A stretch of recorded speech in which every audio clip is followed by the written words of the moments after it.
Science Heroism. I'm Bubba. And I'm Rachel. We're a D&D 5e actual play podcast. Our current campaign is Curse of Strahd, a gothic horror-inspired setting in the dangerous and fog-shrouded land of Ravenloft. While the setting is serious, our heroes are not. Will they actually be able to defeat the vampire lord Strahd and restore peace to Ravenloft?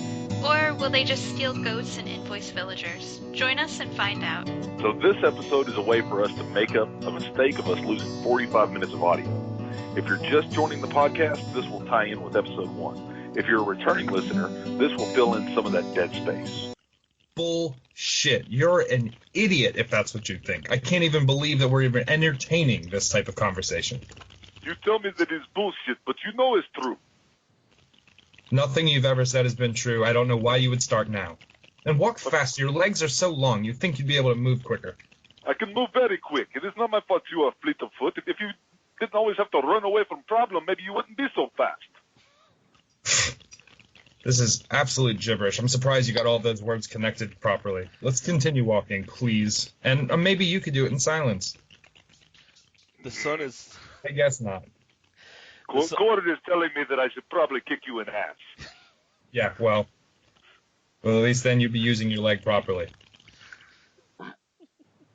The sun's setting as you guys walk down the trail. Trees on both sides. Tall. I mean, sky's almost clear except for the reddish hue of a sunset going down. You continue on, and ahead of you guys to see a clearing with a campground there. You see a number of tents. A lot of them seem to be warriors, different adventurers, a couple rangers, a few druids doing something weird on the side, but they're druids, so you guys just shrug at it. You see this weird... Hey, look, another group of puppies for you to play with.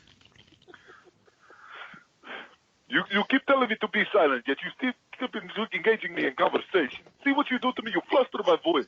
Oh, we're gonna run that right out of you, little pup. You see this weird traveler, skins, a big old wolf fur on his back, just kind of sitting around his little campsite by himself.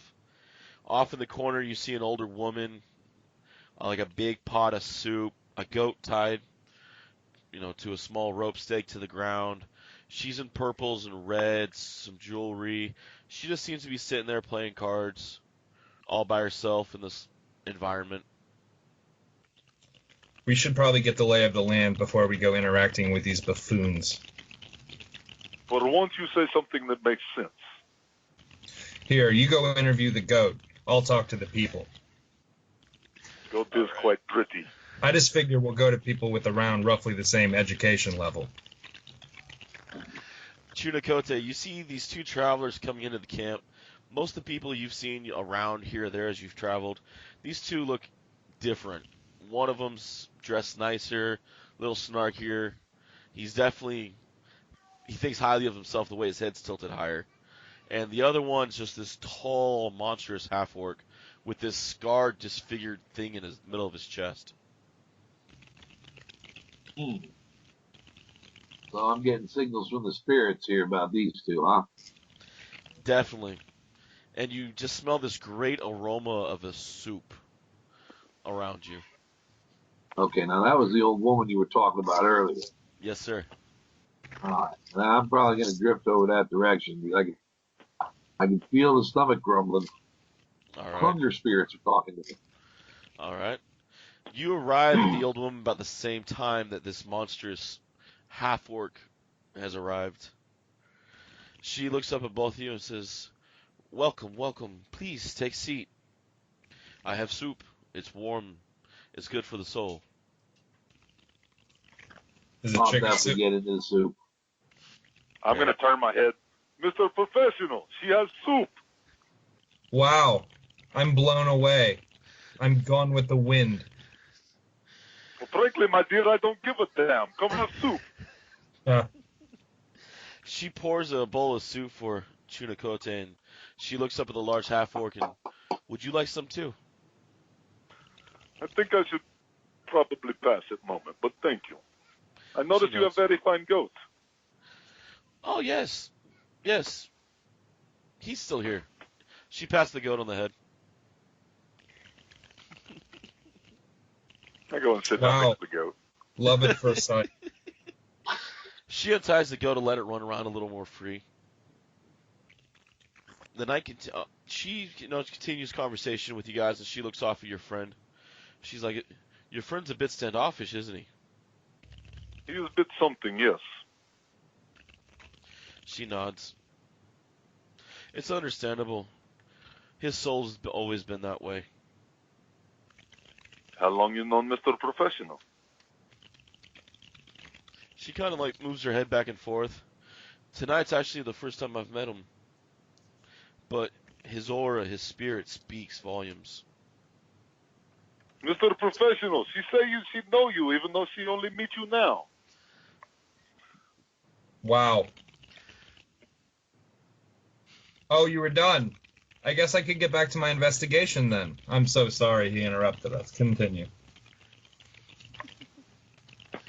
She just kind of smiles at the three of you as you guys, as Chunikote enjoys the soup, Ragnik enjoys the goat, and the professional stares intently. Not in a biblical fashion. Wow. Yes. Yeah. He's putting the moves on her. Right? Can you feel the love we share? She sits there and smiles, looking at Ragnik. You must have good heart. My goat trusts you very much. Animals are always a good judge of character. That's retarded. What you're saying is retarded. We have word for you in Old Country.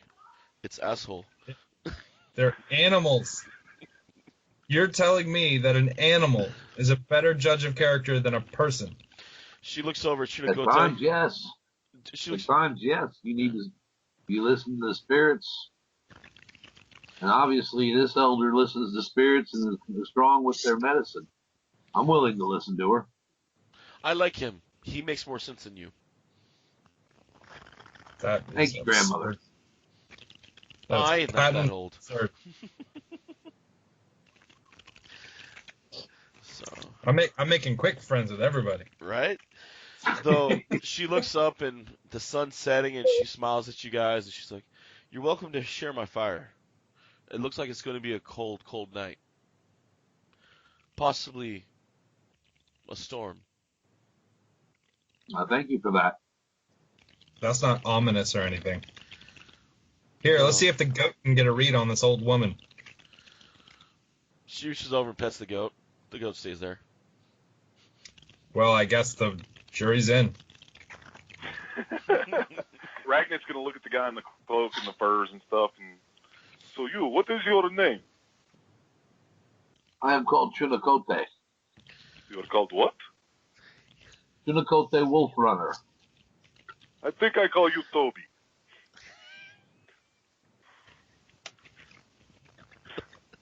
Toby.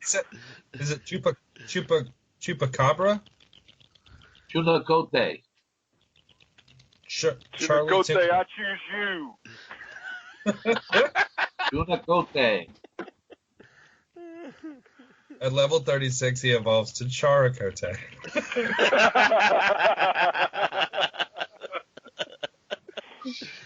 All right. Well, my friend Toby, I think you are right, man. You seem to have wisdom. You seem calm. You seem calm of spirit, and that makes me happy. Oh, yes, the spirits guide me. I listen to them. I don't see you going on any kind of murderous rampage in future. I Check his cards again. I try to follow the ways of peace. So with that, Ragnar's going to curl up next to the fire. All right. And the goat. And I'm going to go ahead and take a look around the perimeter. I Brown don't... chicken, brown goat. Okay. The two of you are curling up around the fire as the professional begins to walk around, and he sees in the ground what he thinks he sees.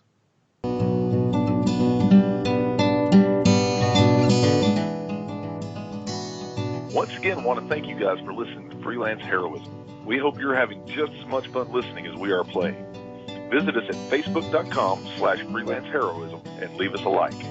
Our cast includes Dees Cassius as Kavir the Professional, Rachel Moore as Adri the Wood Elf, Bubba Downs as Ragnik the Bull, Jake Sipple as Chunakote the Wayward Shaman, and of course, last but not least, our DM, David Walker. Questions or comments? Send an email to mail@freelanceheroism.com. And don't forget to give us a 5-star review wherever you get your podcasts.